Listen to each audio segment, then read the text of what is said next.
This is the book. We're going to really talk all about this thing, break it down. And we have the mastermind behind it. She is an entertainment journalist extraordinaire. She is Thea Glassman. Hi, Thea. Hi. So excited to talk to you about this. I feel like I know you from just the words and the emotion pouring out of this book. Of course, the book Freaks, Gleeks, and Dawson's Creek.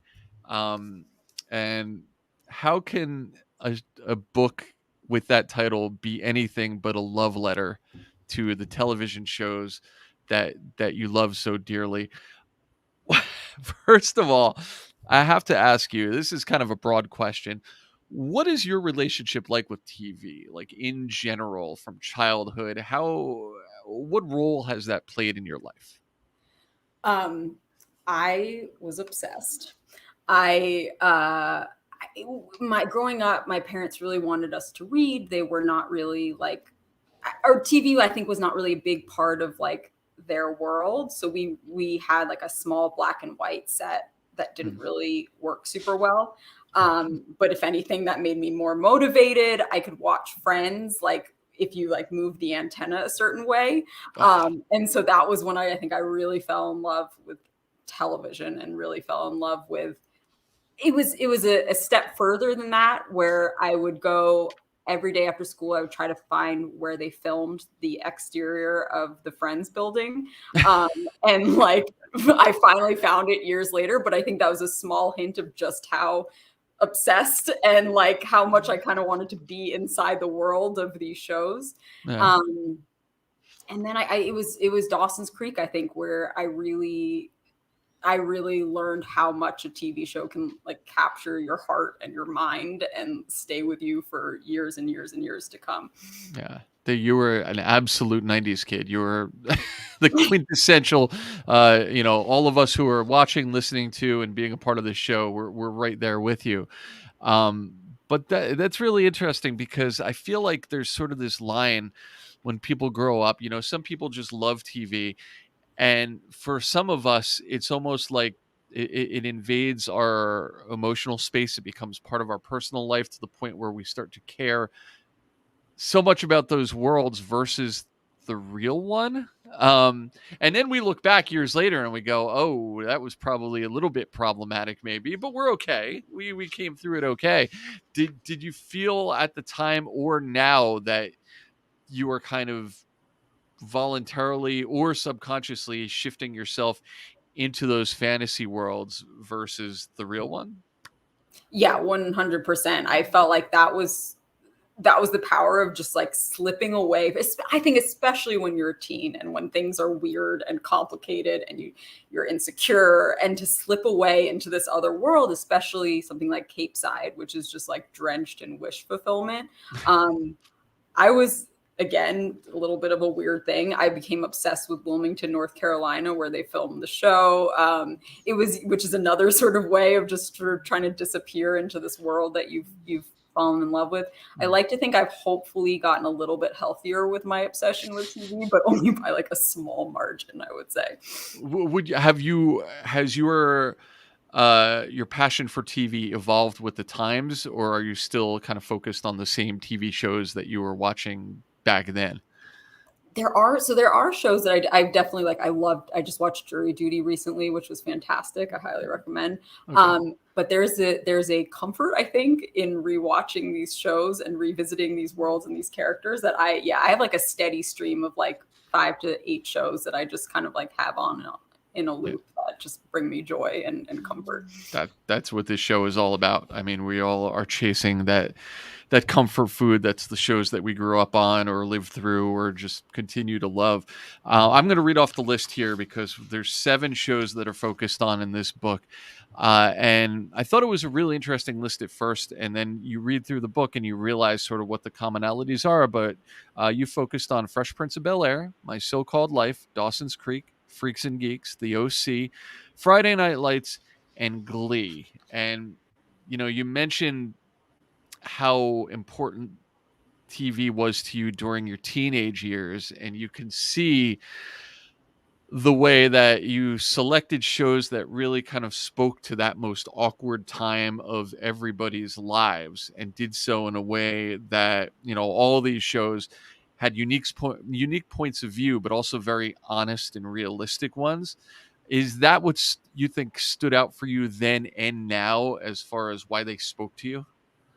Yeah, I mean, I especially think of Freaks and Geeks with that. I feel like Freaks and Geeks is just like the best example of that. And perhaps out of all of them is the best example of that, of taking these really small, awkward moments and making you feel seen. Like, it's these things like, not being picked or maybe being picked third to second to last in gym class. You don't really see stuff like that on the screen, and it makes you feel so terrible. But then seeing it on a show like Freaks and Geeks, you feel a lot less alone.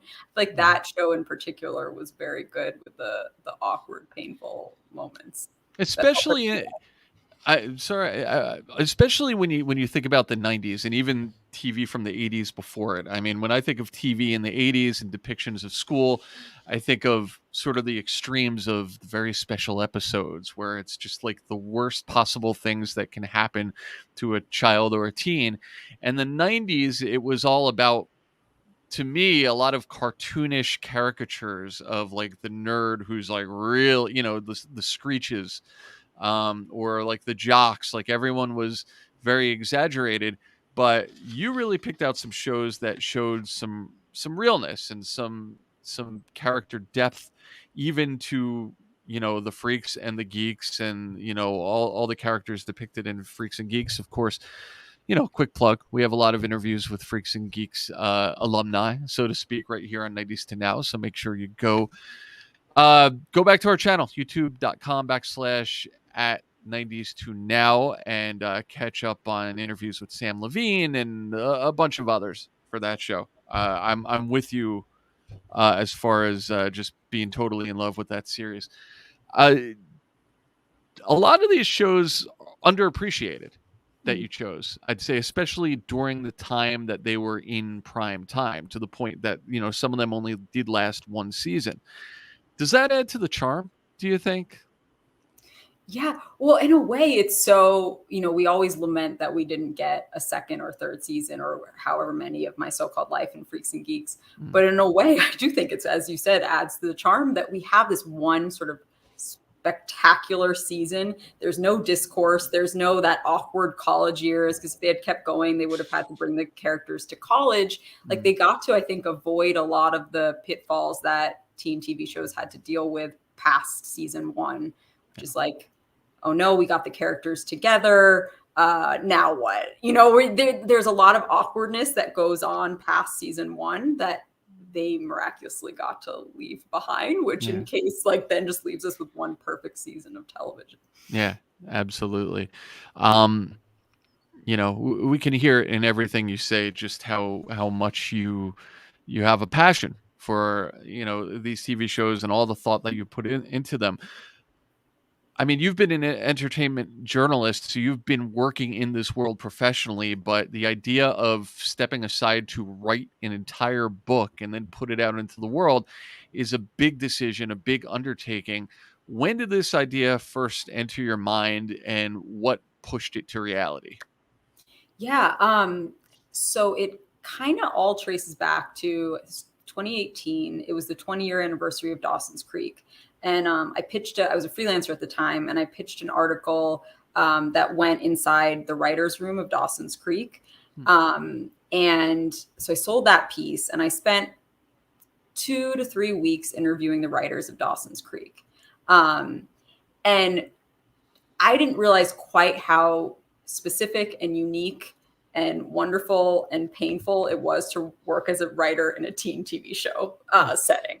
And it was fascinating. And it was also, I learned that so many huge writers got their start on this show. Tom Capanos, Greg Berlanti, Jenny Bix, who went on to become a prolific writer on Sex and the City. So I kind of realized like, oh, wow, these shows were training grounds, these like intense boot camps for writers who ended up becoming these incredible figures in the industry.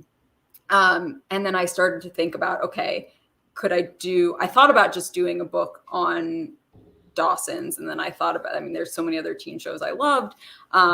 And I just wanted to kind of capture what it was like in this really specific time period, going through the growing pains, both on screen and behind the scenes. So I started working on a proposal and started pitching, and I sold it about like 2 years ago. So I've been working on it for the past year and a half, doing just tons and tons of research and so many interviews, and getting to talk to all the different people who worked on these shows and kind of were part of these worlds. Yeah. That's awesome.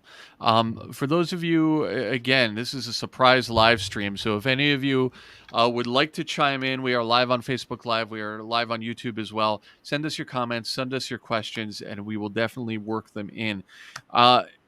It's clear from reading this book, and you touched on it already, that as much as you are in love with the stories that had been told on the screen from all these TV shows, you're clearly also so interested and so fascinated, and you make it so interesting and fascinating to learn about everything that's going on with the real people behind these TV shows and what went into creating everything that we got to see. Is that, I mean, part of your journalistic instinct to find these real life stories as well, or is that more of a discovery through the research process that, hey, it's more interesting behind the camera, even more so than in front of the camera? Yeah, so I learned really early on that was something. I'm going to butcher the name of the book, but when I was a kid, I got this book called, I think it's Frenchie's Scrapbook. It was written by Didi Khan, who played Frenchie on in Grease, and she put together this behind the scenes book on the making of Grease. And I can't tell you how many times I read this book. The idea that you could hear the stories of how they made this movie was like so out of this world for me. It's like a crumpled up book now somewhere on my childhood bookshelf, like dog-eared and like water soaked. And I think when I was doing freelance writing and entertainment journalism, I was really interested in, like, when it was the Office's 20-year anniversary, like, I would love to know how that production designer created Dunder Mifflin. Like, that was a story I was super interested in doing, like, which is maybe a little bit more of a different angle into a show. So I realized I was so interested in all the different facets. Or I did an interview with Allison Jones, who cast Freaks and Geeks and Veep and The Office. So I really realized I was very fascinated by the behind the scenes players, and how they put all these shows together. Like, even like the cast is so fascinating, but I feel like there's a lot of unsung heroes that don't really get the space to talk about what they're contributing. Yeah. Is there any, not to try to avoid actually spoiling anything you talk about in the book, but is there any kind of behind the scenes stories as far as a show coming together or its evolution that stood out for you that you had no idea about until diving into the research, that surprised you about what went on behind the scenes? I was really interested to learn about how in tune the writers were with the fandoms. That part I did not realize, and how much they were tracking, and they were logging onto television without pity and reading it, and it would either make them really happy or it'd absolutely break their hearts. Like, I think we sort of mindlessly have these reactions and talk about these shows, but the fact that the writers were following along, and they knew how, I don't know if you watched the OC, they knew how much everybody hated Oliver. They were very aware of all of these things. And that, like, it was painful for a lot of them. Like, a lot of them talked about how difficult it was to see when their episodes didn't land, and how hard it was to not start to write towards what the fans were telling them to do. So that was an element that I was really fascinated by. That's really interesting, because you think about how things were then pre-social media and how much more reactive things potentially could be now. I mean, I'd imagine there's, minute to minute while episodes are airing or streaming for the first time. I mean, there's got to be so much more of an ability to react and then change things on the fly now. Right. it's almost like quaint now when you think about IMDb message boards and Television Without Pity. Like, oh, it's sort of like sweet in comparison. It's like they're getting the notification via carrier pigeon or something like months down the Exactly. line. Um, just going back to the selection of all these TV shows, because obviously there are other shows in that time period that targeted the same audience. You know, I'm thinking of shows that were not included here, a 90210, a Say by the Bell, on and on and on. I'd have to imagine that these shows were selected by you because as we said before, they all bring something unique as far as perspective and realism to the table. Was it tough to come up with that list of 7? Did you have to whittle it down, or what was that process like? It was really hard. I had 15, Mm. which was like, I think my agent was like, no. And I had to, and it was really, really hard. I tried to find shows that I could make the argument that they not only shaped teen TV, but shaped the world of TV in general. Mhm. And like Beverly Hills 90210, I feel like sometimes a little bit silly that I didn't include that one, but I also was interested to see how Beverly Hills 90210 created this mold of what teen TV could be, and that networks loved it. And then Right. all these took a jackhammer to it and started like doing super experimental things and like really experimenting with what they could do with television in general. Mhm. That's awesome. That's yeah, I mean, I definitely see it that way as well. Like 90210 felt like almost the experiment, like the guinea pig, like the standard bearer, and then it's like, okay, let's blow it up and see how we can do things differently and Yeah. see what happens. And hey, the weird experiments are always more interesting, Yeah, especially when they turn out great. Um, absolutely. so g- we whittle it down to these 7. I'd like to go back down the list real quick, and if you could, whether it's a few words, go as long as you want, but just tell us what it is about that particular show that, from your point of view, made it book worthy. What made it stand out to you then, now, whenever, that makes it something that's important to discuss in 2023. We'll start with Fresh Prince. Yeah. Well, like one of my favorite examples of how we know Fresh Prince is still alive and kicking to this day is the co-creator of the show, Susan Borowitz, told me that like not so long ago she was teaching a group of 6th graders just how to write TV, and every single one of them knew the theme song to Fresh Prince of Bel-Air. And Mm-hmm. decades later, which says a lot about its staying power. Fresh Prince was I really wanted to look at a sitcom. Like it was my only sitcom in there. And it was really fascinating to learn about how this teen sitcom was made and the growing pains and the Will Smith of it all. Like this was like a lifeboat for him. He had gone totally bankrupt. He like owed the IRS so much money. Yeah. And so Fresh Prince, he had never acted before. Fresh Prince was his lifeboat. And that story was really interesting to me to tell. And that he kind of had this like shadow writing staff. So he had like a bunch of buddies off to the side and they were writing a lot of the jokes too, which also created an interesting dichotomy with the writing staff and him. Yes, it was very interesting to learn how that particular sitcom was made. Okay. One of the one-hit wonders, so to speak, season-wise, My So-Called Life. Yeah.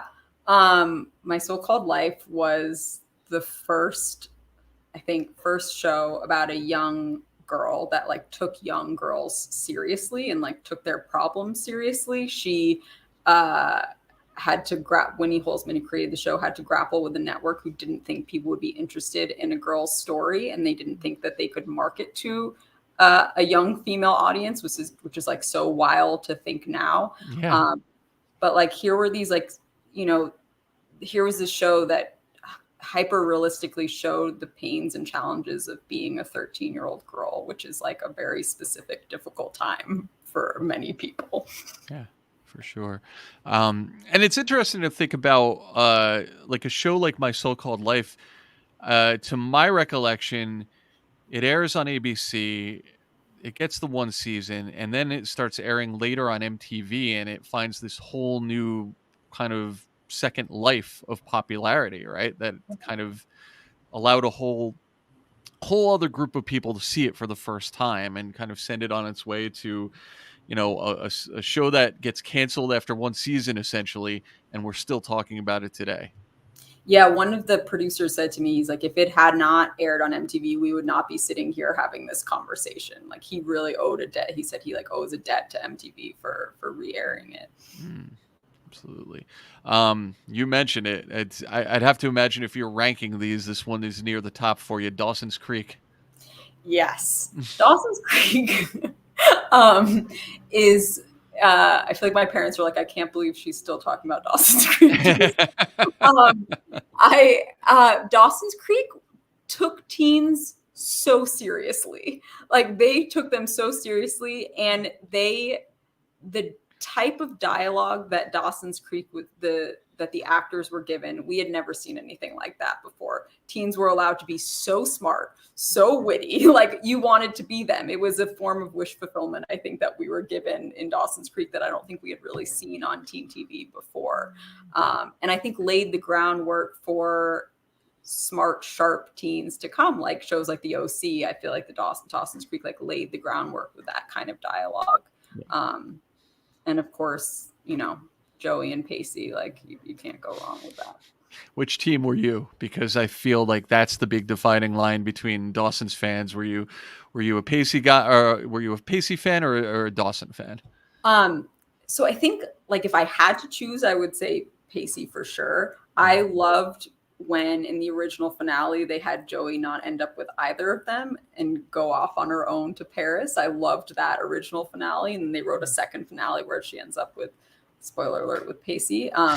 I kind of liked the idea. There was the writer who wrote that finale talked about how like he didn't really see it as that big of a victory for her to end up with one of her high school boyfriends. Like, let's get her out into the world.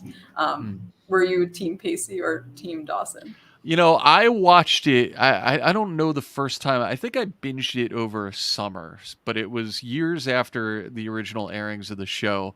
So I was, probably a little bit older than the characters were at the time. So maybe a bit of a different perspective. But I mean, I'm definitely in that camp where I always found the Dawson character more often than not to be insufferable. I know. And, I don't even know if there's a debate about that for certain aspects of his story and his character. And there was this quote that one of the writers said where he talked about, he was like, we all want to be Pacey, but we're probably Dawson. And maybe that's why we all don't like him, is because we see the most worst parts of ourselves in Dawson. Yeah. Totally. My favorite on the list, you and I of course share this, Freaks and Geeks. Just and from my perspective, this is a show I didn't see until I think 2 years ago.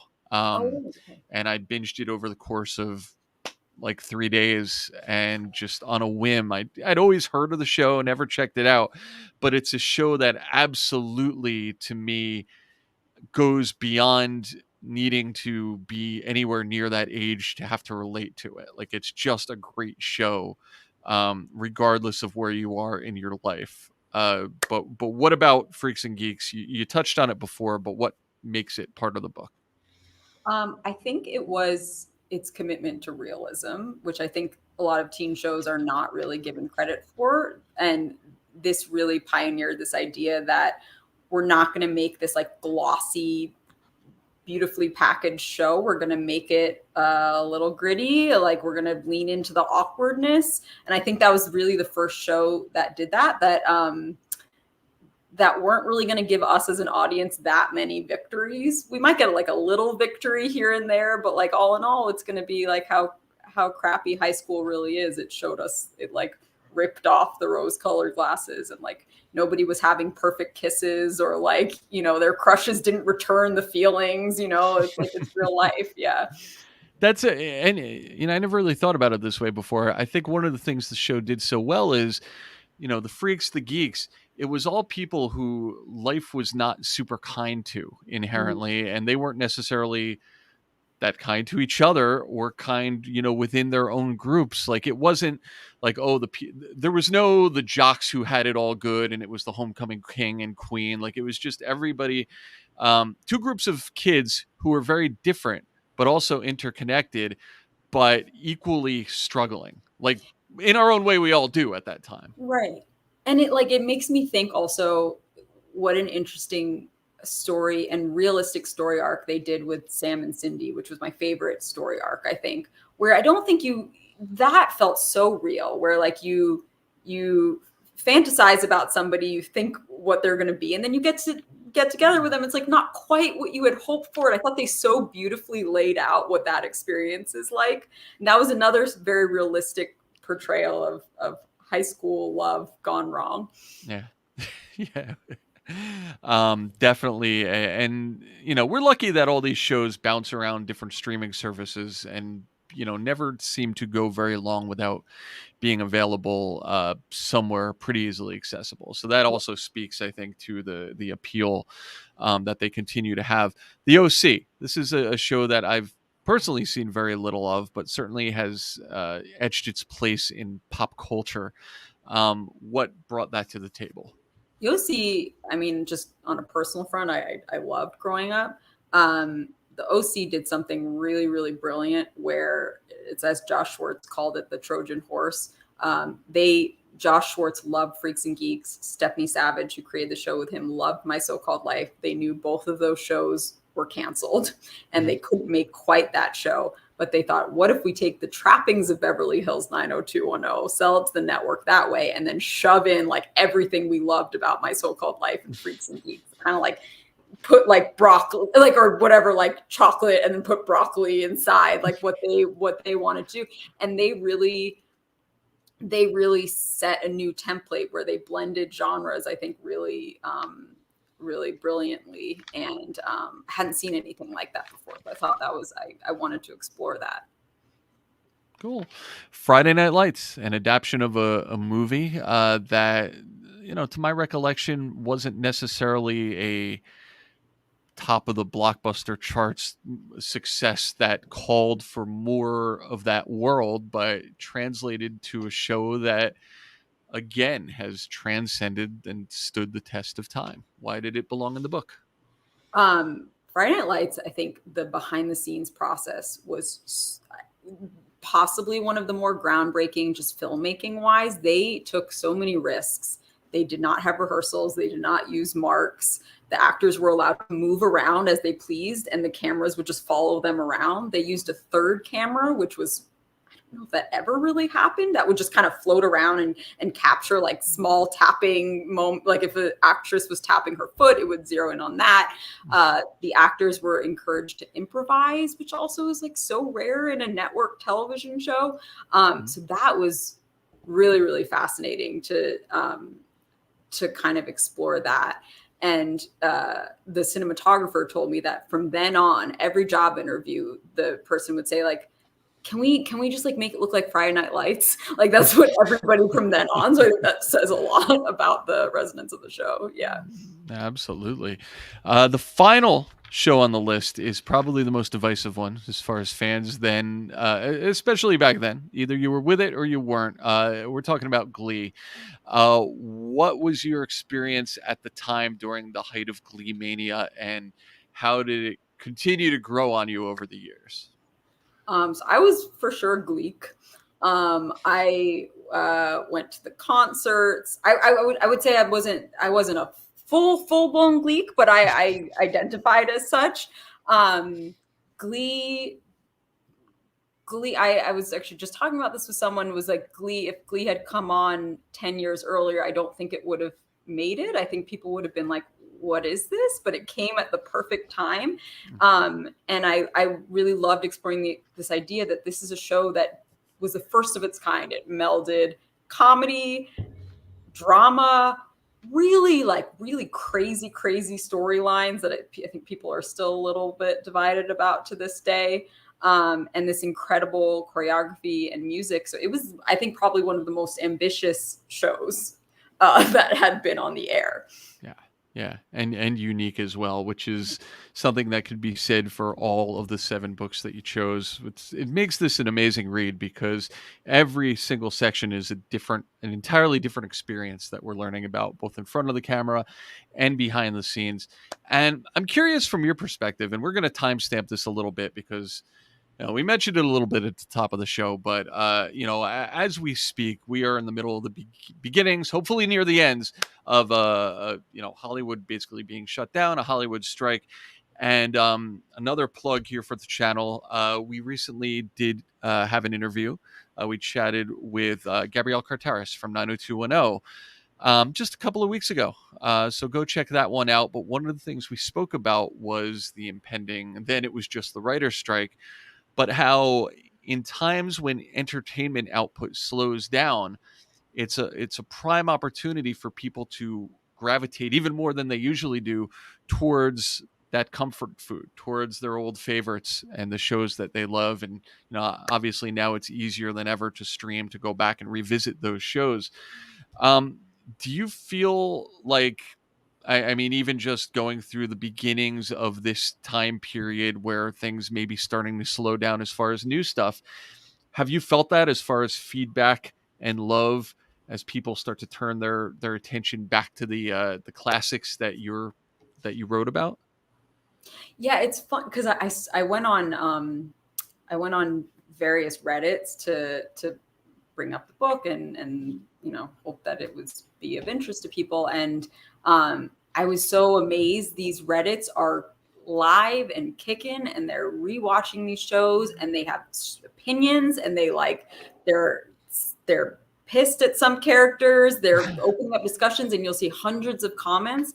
And I was amazed and really delighted to see how. And there was like one, my favorite scoop from the book, which ended up going on TV Line.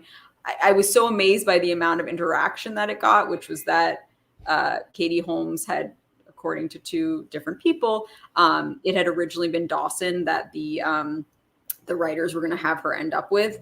And she went in and she said, reportedly went in and said, nope, it's got to be Pacey. And so I thought this was a fun scoop, but I didn't know like what the extent of the interest would be. And it was like, I have never, so many Team Pacey. So like the people still care so deeply about these characters and these shows. Yeah.